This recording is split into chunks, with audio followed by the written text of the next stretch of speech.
como a gente parou aqui, né, no período regencial, vamos ver o que vai acontecer agora que o Dom Pedrinho II vai, de certa forma, aqui ocupar esse cargo, né?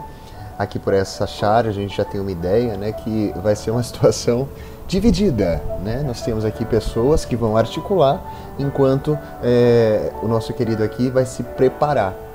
Então vamos ver agora o que vai acontecer.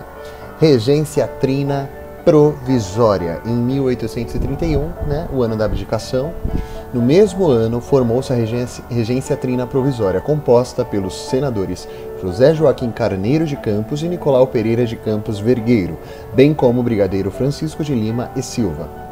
Se a abdicação significava o êxito daqueles que faziam oposição ao absolutismo e ao autoritarismo de Dom Pedro I, a principal tarefa que se apresentava ao novo governo era minimizar e cercear, ou seja, né, controlar ali, diminuir os instrumentos e atribuições dos poderes moderador e executivo. Só para dar uma pausa aqui rapidinho, a gente lembra que no governo anterior, a instituição aqui do poder moderador nada mais era do que anular, de certa forma, né, o poder ou os outros poderes. Então, o poder moderador, que o Dom Pedro I aqui institui na Constituição, ela valorizava os seus interesses. Só que com a saída dele, esses que se opunham, né, ao poder de Dom Pedro, eles agora tinham que reverter isso. E quem são esses que vão reverter? A gente vai chamar então aqui de avanço liberal. Essa galera, né, esses liberais que vão se levantar contra tudo que foi demarcado, estipulado, enfim, escrito e legalizado, agora eles vão ajustar. O avanço liberal procurou diminuir as atribuições e instrumentos do poder central, resultando no fortalecimento dos poderes locais, e sendo a resposta à centralização excessiva do primeiro reinado. Então, o avanço liberal que a gente tem aqui, eles serão os responsáveis aqui por uma reestruturação de poder. Então, não mais um poder centralizado, mas sim um poder aqui que valorize a localidade, né, as regiões que a gente anteriormente aqui a gente chamaria de províncias, né? Então, esses eram os interesses províncias seriam os interesses dos liberais, né? Vamos ver como que isso vai acontecer. A lei regencial, ela vai vigorar então, estabelecendo que durante a menoridade de Dom Pedro, lembrando que ele começa aqui com 5 anos, né? O império seria governado por uma regência permanente, nomeada pela Assembleia Geral e composta por 3 membros. Em outras palavras, então, o nosso querido Dom Pedrinho, ele não poderia exercer, né, nenhum tipo de manifestação política, até porque 5 anos, né? E aí era necessário aqui uma nomeação de pessoas que fossem capazes de articular ali com o povo e com o governo de modo geral aqui entre as províncias atitudes mais responsáveis. A regência permanente exerceria, com algumas limitações, as atribuições que competiam aos poderes moderador e executivo. Em outras palavras, a gente vai ter então aqui essa regência permanente, uma nova skin, digamos assim, né? Para vocês que gostam de videogame aí, uma nova marca, uma nova face do imperador anterior. Só que esse imperador, ele teria limitações, ele não seria o poderoso como nós vimos anteriormente. Essa regência trina permanente, então, ela vai ter algumas características. Vamos ver aqui. De acordo com a lei regencial, que acabamos de ler ali, era uma lei que limitava, né, a manifestação política do Dom Pedrinho, a Assembleia Geral elegeu a regência trina permanente composta pelos deputados José da Costa Carvalho e João Braulio Muniz, bem como pelo brigadeiro Francisco de Lima e Silva. Esses, então, seriam responsáveis por articular e aí designar novas atribuições, novas lideranças ali em todo o território brasileiro. Destacou-se no período o padre Diogo Antônio Feijó. Vale lembrar que a gente está falando aqui de uma época, né, de um contexto em que a religião ela é muito significativa no sentido de freio moral, né? Então aqui, ó, vou colocar aqui para vocês, freio moral. Como assim, Pro? pensa que quando alguém ligado à religião, ligado à igreja católica principalmente aqui, fala alguma coisa, ela é lei. Né? Isso que a pessoa falou, ela deve ser acatada e obedecido. E aí quando esse padre, Antônio Feijó, ele se destaca, ele fala que ele vai articular muito bem, ele vai liderar ali uma frente, todo mundo vai falar, não, o cara é poderoso, porque primeiro, né, religião, Deus está aqui na Terra, basicamente, né? Então o Diogo Antônio Feijó, ele vai ter uma respeitabilidade, né, vamos usar essa palavra aqui, muito significativa. E ele é nomeado para o Ministério da Justiça, teve o papel de destaque na condução do país, exigindo carta branca para reprimir as desordens políticas. É claro que quando o cara fala, né, o padre aqui, ele pede essa carta branca, que ele falou que ele vai colocar ordem, né, na política, todo mundo vai obedecer. Feijó elaborou um severo plano, e aqui eu faço questão de destacar essa parte, porque isso aqui vai ser interessante daqui a pouco. Uma das campanhas políticas dele é de que, se tiver alguma bagunça, pode jogar no meu peito que eu vou botar ordem. Eu tenho um plano aqui, né? Eu tenho uma postura muito dura, então pode vir comigo que vocês vão se dar bem. No combate ao separatismo das províncias promovidos pelos exaltados. Inclusive, essa ideia de separatismo aqui a gente lembra, por exemplo, né, da Confederação do Equador. E esse senhorzinho aqui, o padre Feijó, ele fala que se tiver qualquer outro levante, ele vai botar a ordem. E aí, o que vai acontecer durante esse período regencial? Esse período regencial ele vai ser marcado aqui por uma transição. Mas lá no primeiro a gente também viu que tinha uma transição, exatamente, a gente tinha uma transição do colonial para o imperial. Agora a gente vai ter uma transição desse império para um ajuste mais, entre aspas, republicano, tá? Não vamos colocar aqui ainda de fato uma república, né? E nem em quesitos aí democráticos, mas está caminhando. Isso porque as províncias elas estão tomando para si alguns ideais externos e estão mobilizando uma população, né, muito mais forte e não somente elitista. E aí vai se destacar aqui, nesse momento, alguns grupos. O grupo dos restauradores, que como o próprio nome já indica pra gente aqui, eles querem a volta de Dom Pedro I, que está lá em Portugal tentando resolver aquela situação que eu já tinha falado com vocês. São fiéis à monarquia e que buscam o retorno de Dom Pedro I. Os liberais moderados, que seriam aquela galera, né, que tem grana, né, de acordo com o que nós vimos no censo, teria como comprovar uma rendinha.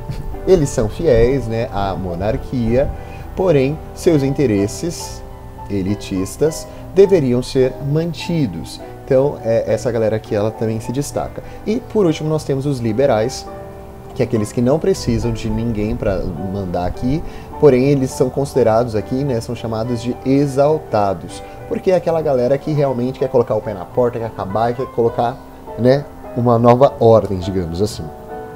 Eles defendiam a autonomia das províncias e o fim do poder moderador. Vamos ver aqui o que vai acontecer. Qual grupo que vai ter maior chance, maior espaço aqui, né? Outras emergências do período emergencial. A gente percebe que durante o primeiro reinado, uma das questões ali foi a questão da Cisplatina, que era essa independência, né, do Uruguai em relação ao Brasil. A gente tem Bahia, Pernambuco e outras regiões, Rio Grande do Sul, que a gente vai ver também daqui a pouco, e tudo isso vai fazer com que, nesse novo momento de governo, fique mais controlado. Tanto é que o padre, ele disse que poderia deixar qualquer situação nas mãos dele que ele ia cuidar. Então, essa é uma necessidade aqui, é um pensamento muito forte de manter a unidade no Brasil, né? De não perder mais nenhum pedacinho, de tudo que acontecer ali ser controlado. Ao mesmo tempo, a gente vai ter aqui como uma emergência a autonomia das províncias. Lembra aqui mais uma vez que a gente está falando de um momento em que tudo era voltado, quando eu falo tudo aí, a taxação, né, as finanças e tudo mais, até no sentido ideológico mesmo, era voltado para um poder centralizador. mesmo que agora representada na figura do Dom Pedrinho, a gente tem aqui uma necessidade, né, das províncias, aqueles estados com E minúsculo, né, que eu já tinha falado para vocês, se tornarem independentes. E por último, e não menos importante, nós temos a necessidade aqui de uma reforma constitucional, porque a Constituição que havia sido elaborada lá, como nós vimos, ela era muito elitista e favorecia, de modo geral, somente ali ao imperador, né? Totalmente absolutista. Vamos lá. E aí o que acontece nesse período regencial é justamente a reforma constitucional, que aqui eu quero destacar para vocês que é implantado aqui o Código do Processo Criminal. Isso aqui vai ser interessante porque a partir desse momento os julgamentos eles vão ser mais organizados, né? Ordenados. Nós vamos ter aqui poder para os juízes de paz. E é interessante a gente pensar, né, por que os juízes de paz eles vão receber essa valorização, digamos assim, porque os juízes de paz que trabalham em cartórios, né, principalmente, vou colocar aqui só para facilitar para vocês, em cartórios, porque esses estabelecimentos aqui, eles fornecem informações, né, vou colocar aqui, ó, fornecem informações. Que tipo de informações? Quanto que tem naquele território, naquele terreno ali, quanto que é de lucro, quanto que gasta, trazem informações aqui de nascimentos, né, daquela população e de mortes também daquela população, trazem informações aqui de casamentos, né, que sejam favoráveis de um lado para o outro, a riqueza, ou seja, essa figura aqui, ela ganha um destaque crucial porque ela vai ser, digamos assim, o que registra, né, tudo o que está acontecendo. A instituição do júri, que eu disse para vocês que vai ser interessante para fiscalizar, né, e julgar de um modo mais imparcial, né? E nós temos aqui a instituição do habeas corpus, que eu frisei aqui, né, com esse X, que ele vai servir como um versus, né, digamos assim, é uma oposição. O habeas corpus, ele serve aqui como uma garantia de, se a pessoa for incriminada, ela poder responder, né, se defender em liberdade. Ao mesmo passo, aqueles que realmente são criminosos, eles vão utilizar dessa ferramenta, então ela vai ter aqui vai ser uma via de mão dupla, né? Ok, vai ser interessante, mas enfim. Nós teremos também o ato adicional de 1834 sendo instituído, e o que ele vai trazer, né? Ele vai adicionar novas cláusulas lá naquela Constituição, principalmente essa daqui, que mais uma vez eu vou grifar para vocês: o poder moderador não pode funcionar durante o período regencial, ou seja, aquela ideia de o que eu quero e acabou. Durante esse período em que Dom Pedrinho ele está crescendo e está estudando e tudo mais, não vai poder acontecer. O que vai ser priorizado são os interesses que vão ser discutidos com toda a galera, né? Não somente essa ideia centralizada. Outra coisa que vai ser interessante aqui é a supressão, né, do Conselho do Estado, que a gente tinha visto que o Conselho do Estado, que participa, né, da composição daquela primeira Constituição, aqui então acabou. Então, essa história de que tem que ser homem, deixa eu só mudar aqui para vocês, tem que ser homem, tem que ter mais de 40 anos e tem que ter uma fortuna de 800 mil reais, também caiu por terra aqui. A partir desse momento nós vamos ter outros interesses vigorando, né? Teremos agora aqui assembleias provinciais, ou seja, os liberais eles queriam tanto mais espaço para as províncias, e a partir desse governo regencial a gente realmente vai perceber isso, né? Os políticos locais eles vão poder ter aqui essa oportunidade, digamos, de nomear os funcionários públicos. Eles que vão poder escolher os funcionários públicos. E é interessante a gente pensar que os políticos locais eles vão realmente selecionar. Isso é claro, a gente está falando de 1830, né, na década de 30 aqui, mas isso se estende até hoje, né, em alguns lugares aí, né, enfim. Eles vão selecionar policiais, por exemplo, ou professores, por exemplo, ou pessoas que trabalham em banco, enfim. Eles vão selecionar pessoas que, de algum modo, estão alinhados aos ideais desses políticos, né, então é meio curioso.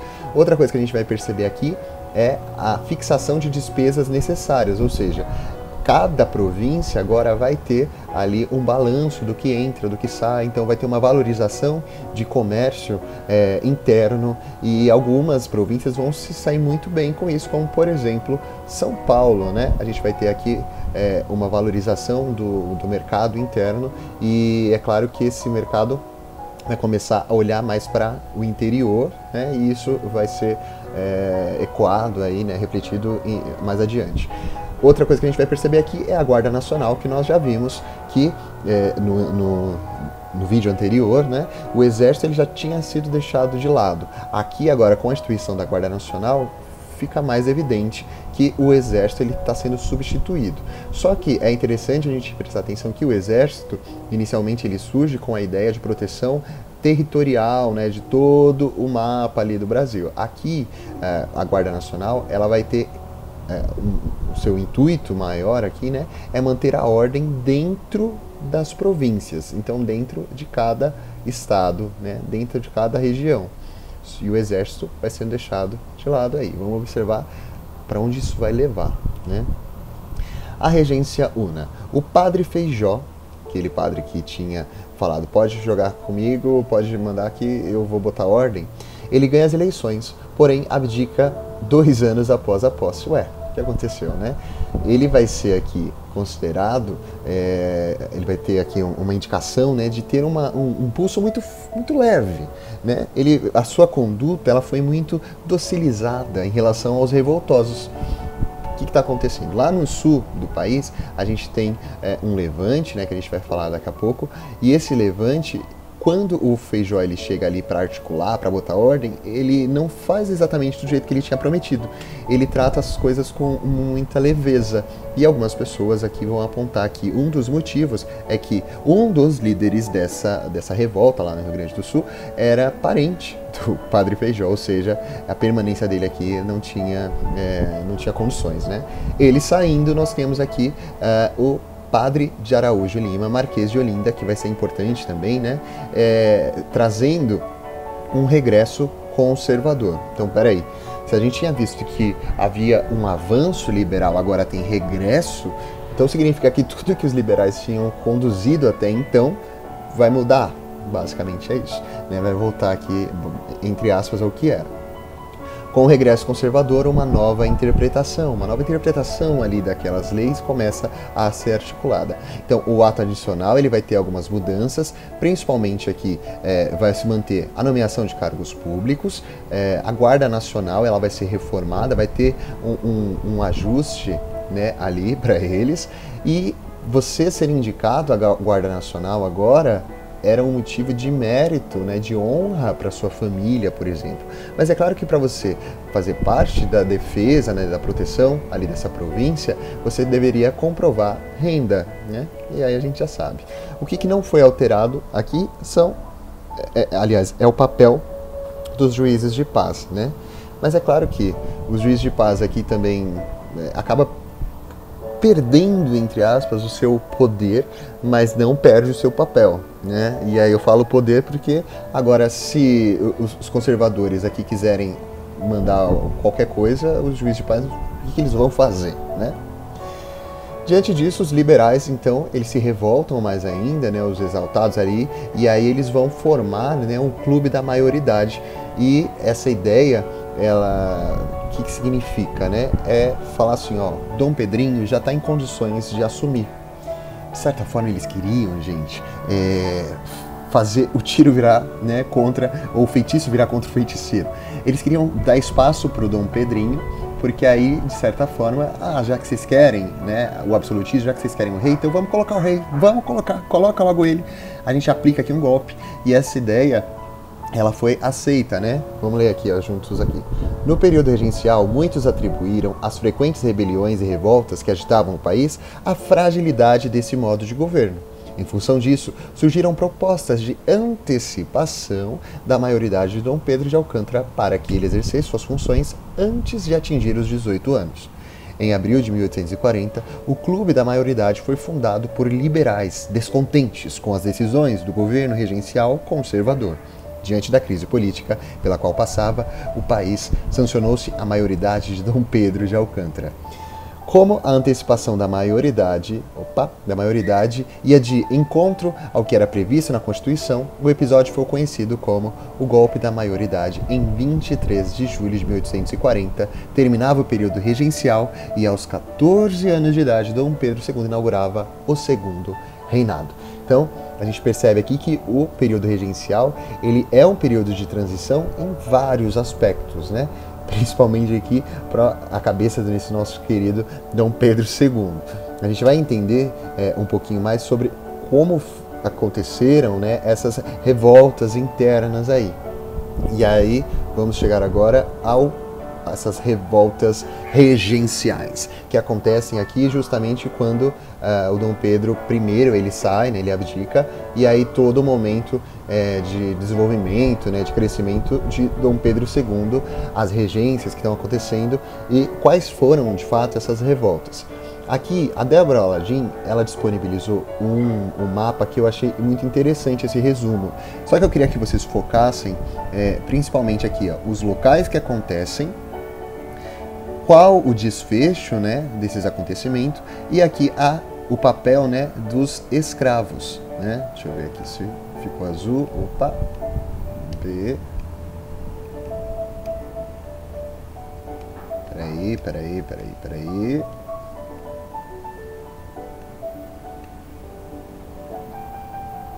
gente. Peraí.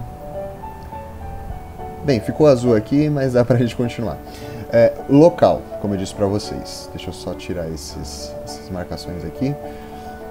Nós temos aqui como destaque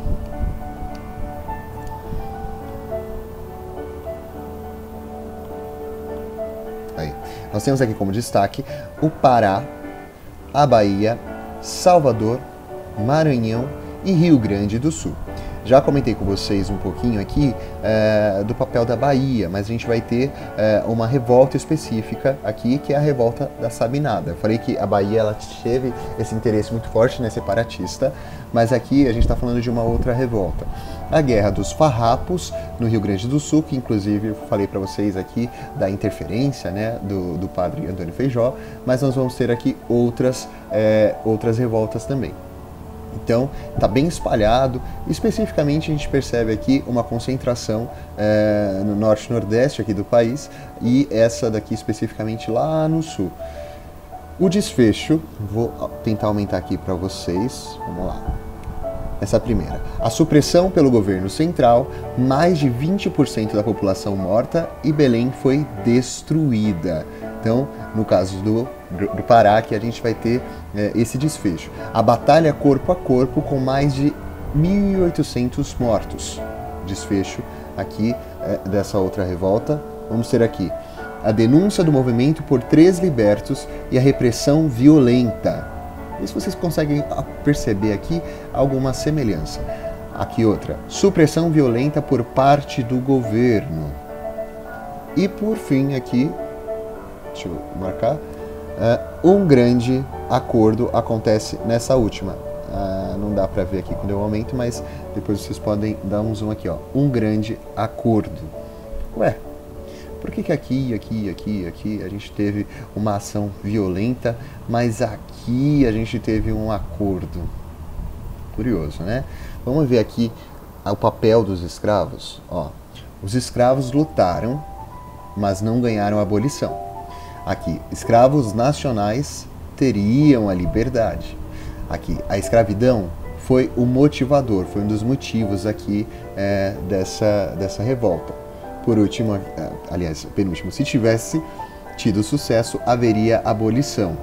E por último, que não dá para ver ali também, deixa eu só aumentar para vocês, não havia intenção de abolir a escravidão. Então, percebam que todas as revoltas que tinham como pano de fundo, digamos, um tempero ali, a ideia de escravidão, elas foram combatidas com muito fervor. Mas essa aqui em especial, ela não teve. A Guerra dos Farrapos, o intuito era totalmente, embora o nome, né, Farrapos, leve a gente a pensar que é uma revolta aqui de pessoas mais simples, né, farrapo, a roupa tá toda esfarrapada e tudo mais, na verdade é só um título porque as pessoas elas utilizaram essas roupas, né, de sobras de outras revoltas ou que ganharam, enfim. E só que quem liderava, diferente desses outros grupos aqui, dessas outras revoltas, eram intelectuais, né? E esses intelectuais, eles articularam essa revolta com interesse financeiro também, né? Porque eles queriam ter uma independência de taxação aqui, lá no Rio Grande do Sul, que tem um mercado exportador aqui, um mercado de gado, né? De charque, enfim, de matéria-prima importante em relação às outras províncias aqui do Brasil. Mas a gente percebe que o tratamento foi totalmente diferente, né? E aí nós vamos começar agora o segundo reinado. Mas vou lançar no próximo vídeo, porque senão fica muita coisa aqui também, né? Qualquer dúvida, mande, não se esqueça, bebam água e até daqui a pouco.